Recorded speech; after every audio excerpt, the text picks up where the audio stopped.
પણ આજે મારું ફળી ખરું ને હા તો આ બર બંધ છે, પછી આ ટાંકી બંધ છે, પછી તાપીથી જે પાણી આવે છે એ પણ 2 મહિનાથી બંધ છે બરાબર. અત્યારે સામે ટાંકી છે, આ ખાલી અડધો કલાક ચાલે છે. આટલામાં કોઈ જગ્યાએ સરકારી બોર નથી ને.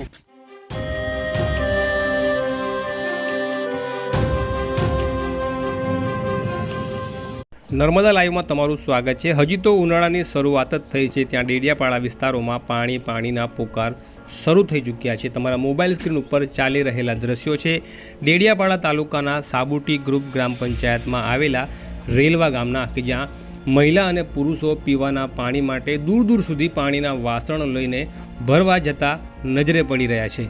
શું નામ છે તમારું? ગુરજીભાઈ કે વસાવા. અને અહીંયા તમારા રેલવા ગામમાં પાણીની કઈ રીતના સમસ્યા છે?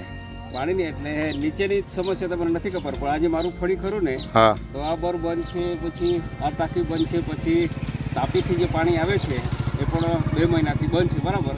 અત્યારે સામે ટાંકી છે, આ ખાલી અડધો કલાક ચાલે છે. આટલામાં કોઈ જગ્યાએ સરકારી બોર નથી ને ખાનગી બોર તમને કરી દે. તો હજુ તો થોડા દિવસ પહેલા નર્મદા જિલ્લા ભારતીય જનતા પાર્ટીના ઉપપ્રમુખ ડૉક્ટર કિરણભાઈ વસાવા દ્વારા પણ સાગબારા મામલતદારને પાણીની ખેંચ મામલે રજૂઆત કરી હતી અને કાકડી આંબા અને ચોપડવાવ ડેમમાંથી પીવાના પાણીની સુવિધા લોકોને પૂરી પાડવામાં આવે, કારણ કે જળસ્તર નીચે ઉતરી ગયા છે અને બોર સુકાઈ ગયા છે. તો મોટી સમસ્યા છે સાહેબ બરાબર. હવે અમે કઈ રીતે સામનો કરીએ? એ તો સરકારની જવાબદારી પર છે, લોકોને પાણી પૂરું પાડવાની બરાબર. સરકાર ગમે તે નહીં હોય બરાબર, સરકાર એવું નથી કહેતો બરાબર, એ સરકારની જવાબદારી પર છે બરાબર. અમારા ઢોર ઢાકર, હવે પેલા પશુઓ છે, ભેંસ છે બરાબર, તો દૂરથી લાવવાનું, કેટલું લાવવાનું બરાબર છે. તકલીફ તો પાણીની ઘણી બધી છે તો બરાબર. રજૂઆત તમે કોઈને કરેલી છે તાલુકા પંચાયતમાં, તલાટીને, સરપંચને? સરકારી પ્રતિનિધિનું કામ છે ને.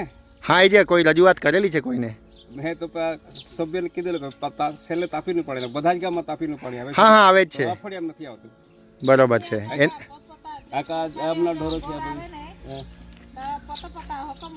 બધા બોરો પણ કરેલા છે. ગામ લોકોનો આક્ષેપ છે કે બોર પોતાના કરી લીધા છે અને ઘરમાં કરી લીધા. એ વાત કેટલી સત્ય છે? એ છે ને 75% સાચી જ છે. એટલે થોડા ઘણા કઈ ઉદાસીનના છે તે લોકો આપે, બાકી બીજા તો કબજે કરે. બરોબર. બીજું કે પંચાયત દ્વારા જે મિની જલધારાઓ છે તે પંચાયત દ્વારા મીટર ફાળવવામાં આવ્યા છે કે નથી? જો એની તો સાહેબ મને પાકી માહિતી નથી બરાબર, એટલે એના વિશે તો હું પેલો દોડાયો થાય નહીં કહી શકું. બરોબર છે. એની મારી પાસે માહિતી. તો તમારી શું માંગણી છે? અમારી માગણી છે હવે આ તો માર્ચ મહિનો બરાબર, માર્ચ, એપ્રિલ, મે, જૂનમાં બી વરસાદ આવ્યો ઠીક. આટલો લાંબો સમય અમારું નાવાનું, ધવાનું, આ ભેંસોને પાણી પીવડાવવાનું, અમારાથી કઈ મહેમાન આવ્યો તો એનું પાણી ક્યાંથી લાવવાનું બરાબર. બરાબર. અહીંયા તો કોઈ વ્યવસ્થા નથી આટલું પાણી, તો હવે મોટી સમસ્યા બરાબર. નીચે 200-300 ફૂટથી લાવવું પડે. હા ના છે, નીચેથી લાવવું પડે બરાબર. હા, બીજા ફળિયામાં બી જવું પડે કોઈ વાર. તો હવે તમે આ સમસ્યા લેવા માટે જ આવ્યો છે, તો જ્યાં યોગ્ય જગ્યાએ અમારી જે વાતચીત છે સમસ્યા ના, અમે રજૂઆત કરીશું. શું નામ તમારું કીધું? ગુરજીભાઈ કે વસાવા. ઓકે, રેલવા ગામથી. રેલવા ગામ છે. ઓકે.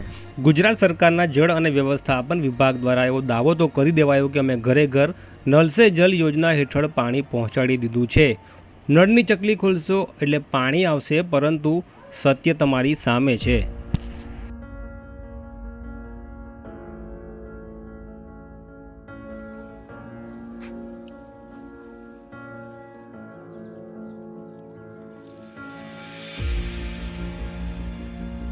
દાદી કેટલી ઉંમર છે?